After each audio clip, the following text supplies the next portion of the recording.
Is there a problem? Kene asked again. Amara felt her throat go dry. Her mother's grip tightened slightly on her arm. Then slowly, she released her arm. No, her mother said before Amara could speak. Kene's eyes moved between them, calculating, searching. Then he smiled. That perfect same smile. Good, he said softly. I wouldn't want my wife to be stressed. Wife. The way he said it didn't sound like love. It sounded like ownership. Amara forced a smile. I'm fine. Her mother didn't speak again, but as she walked past Amara, she whispered something under her breath. Meet me in the village. Amara nodded slightly. And Kene? He noticed. Of course he noticed. That night, Amara sat alone in the bedroom. The lights were off. Only the dim bedside lamp glowed. Her phone was in her hand. Ngozi's name stared back at her. She hesitated. Then she called. Madam, Ngozi picked immediately. How far now? You sounded somehow yesterday. Amara lowered her voice. Ngozi, I need you to tell me the truth. Which truth? That night you said you saw Kene. What exactly happened? What did you see? There was silence. Then Ngozi spoke. But this time, her voice was different. Serious. Amara, if I tell you, you could believe me. Amara swallowed. Just talk. I follow him. Amara frowned. You followed him? Yes. That day he say he get meeting after work. I follow him because something be no clear for my mind. So I follow him small small. He enter one area for town. No be normal place o. That kind place where even Okada people no dey carry person go for night. Amara sat up straighter. There was no building, Ngozi continued. Old, dark, no light outside. He knock and they open. I see people inside. What kind of people? Amara asked. Ngozi exhaled slowly. They wear red clothes, candle everywhere. The place is smell somehow, like say they bonbon things. Amara felt a chill crawl up her spine. And Kene, she asked quietly. Ngozi's voice dropped to a whisper. Him removing shirt. Amara froze. Ngozi continued. They dropped something for his chest. Her heart started pounding. What kind of something? I no understand am well o, but it be like sign, like mark. I follow see something for their altar. Something like what? Ngozi swallowed. A waist bead. Amara's hand went straight to her waist. And a black color. They were calling one name. Ngozi said. Calling one name? What name? Amara whispered. Ngozi hesitated. Then she said it. Amara. There was dead silence. Amara stood up slowly. Her legs felt weak. This is impossible, she whispered. But deep down, she knew. Every strange feeling, every whisper, every change, it was all connected. Her hands moved quickly to her waist. I'm removing it, she said under her breath. Madam, Ngozi called from the phone. I'll call you back. She dropped the phone on the bed and grabbed the bead. She pulled, nothing. It didn't move. She pulled harder. Pain, sharp. Ah, she gasped. The bead tightened instantly, like it was alive, like it was angry. No. She pulled again. This time, a sharp sting tore through her skin. She looked down. Blood. Her hand started shaking. Jesus. And then a voice came right behind her. You shouldn't do that. Amara froze. Slowly, she turned. Kenneth stood at the door watching her. Calm. Too calm. How long have you been there? She asked, her voice barely steady. He didn't answer. Instead, he walked in slowly. You're hurting yourself, he said softly. Amara stepped back. What is this thing? She asked. Silence. Then he smiled. That? He stepped closer. It's what keeps you connected to me. Her head dropped. What does that mean? His eyes darkened. It means you shouldn't try to remove it again. The bead tightened. Amara gasped. You see, he said gently. It listens. Tears filled her eyes. What did you do to me, Kene? He stepped closer, close enough for her to feel his breath, then whispered, I chose you. Her heart shattered. I married you, she said weakly. He shook his head slowly. No. His voice dropped. I claimed you. Then he leaned in and whispered, and soon everything your father built will belong to me. Amara's legs nearly gave way because now there was no doubt left. This was not a mistake.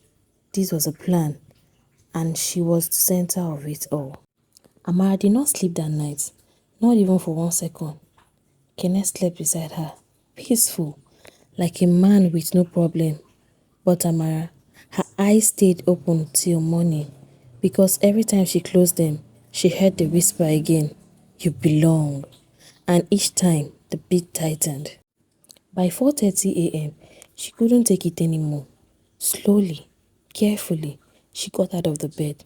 She didn't pack anything, didn't change clothes. She just took her phone and walked out. No noise, no hesitation, because something inside her knew if she stayed any longer, she might not leave at all.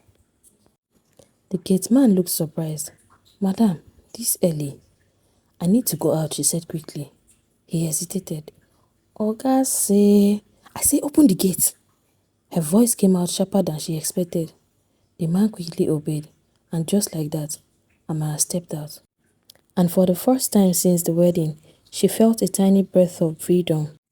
But even then, the beat tightened, like something reminding her, you can run, but you are still mine. By noon, she was in her mother's compound in the village. Simple, quiet, peaceful, the kind of place where nothing evil should exist. But as she stepped in, a strange wind passed. Her mother came out immediately. You came. Amara nodded, barely holding herself together. Mama! Her voice broke. Her mother didn't waste time. Come, she said. They didn't stay in the house. Her mother took her straight to an old hut at the edge of the village. The place looked ancient, like it had seen things, too many things. An old man sat outside, quiet, still. His eyes met Amara's, and immediately his expression changed. Ah, he said slowly. Who died this one? Amara's heart dropped. You can see it, she whispered. The man stood up. I don't need to see it. He walked closer, then stopped, and then beckoned on them to come inside the hut. This is not ordinary. Amara's hand began to shake. Mama, she whispered. Her mother held her hand. Talk, Baba, her mother said. The old man cycled her slowly, then said something that made her blood run cold. This one is not just charm. This is binding. Amara's voice trembled. What does that mean? The old man looked at her directly. It means your will is no longer fully yours. Every decision you make can be influenced. Amara's leg quickened. That's why you signed the paper without thinking, her mother said quietly. Amara looked at her, eyes wide. You know? Her mother nodded slowly. The old man continued. This thing on your waist, he pointed, is a channel. A channel for what? Amara asked. He didn't answer immediately. Then he said it. For control. Amara's voice dropped. Control? How? The old man's face hardened. Your thoughts, your decisions, your spirit. Amara shook her head slowly. No, no, no. But deep down, everything made sense now. The sudden changes, the confusion, the pressure, the bead. Her eyes filled with tears. Can it be removed? She whispered. The old man was silent. Then he said yes. Hope flickered, but it died quickly. Not easily, he said. What do we need to do? Her mother asked. The old man looked at Amara again. Whoever tied this connected it to himself. Amara's heart dropped. So, to break it, he continued, We must break the connection. How? Amara asked. The old man's voice lowered. He must be present. You have to face him. Amara shook her head. I can't go back there. The beat tightened harder. Amara gasped. The old man nodded slowly. You see? It's already reacting. Then he stepped closer. Listen carefully. His voice was firm now. If nothing is done, you will lose yourself completely. Amara's breathing became shallow. And when that happens, he looked straight into her eyes. You will willingly give you everything. There was silence, and suddenly a voice came from behind them. Wow! They all turned. Kenneth stood there, clapping slowly. Well done, he said. He looked at Amara. You ran. Her heart nearly stopped. How did you find me? She whispered. He smiled, then pointed slightly towards her waist. You're wearing it. The bead tightened violently like he was responding. Amara screamed. Kenneth smiled widely. You didn't think you could hide from me, did you? Then he stepped forward and said, Since you've come this far, let's finish what we started. And at that moment, the air around them changed. Heavy, dark, alive. The herbalist stepped forward quickly. Don't move again, he warned Kenneth. Kenneth laughed. Old man, you think you understand what you're dealing with? The herbalist didn't flinch. I understand enough. Silence stretched between them. Then, Kenneth's expression changed. No more softness, no more pretending, just truth, dark and cold. You want to know what this is? Kenneth said, turning to Amara. Her throat tightened, but she nodded. Good, he said, because you deserve to understand before everything ends. The wind picked up slightly again. The bead you're wearing was made for you. Not bought, not gifted, but prepared. Her breath caught. Prepared how? She whispered. Kenneth smiled. With your name, Amara. With your father's name. With your bloodline. No, Amara said. Oh yes, Kenneth said calmly. I didn't meet you by chance. Her chest tightened. I applied for that job because of you. I entered your life to take everything.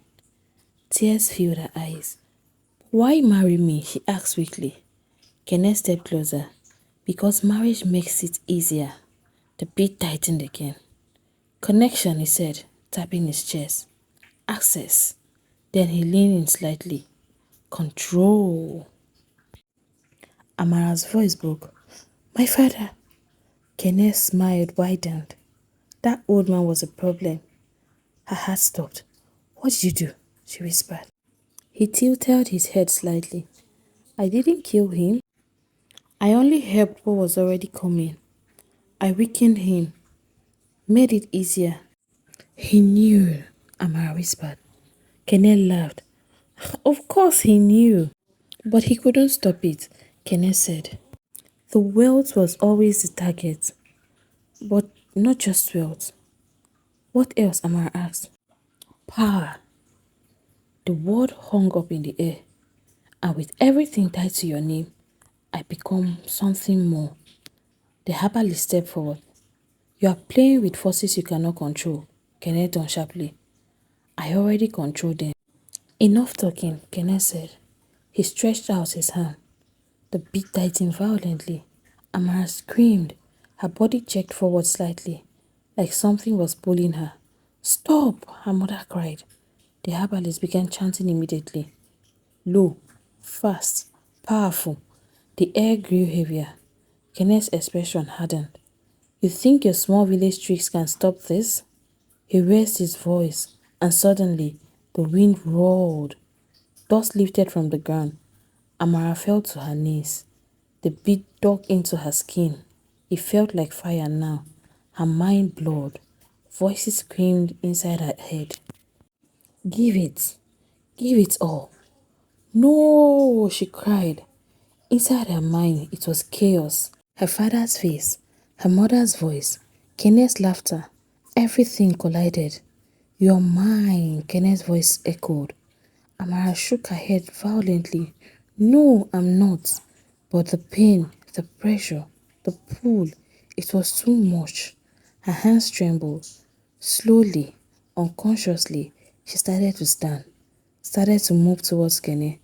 The herbalist shouted, "Fight it!"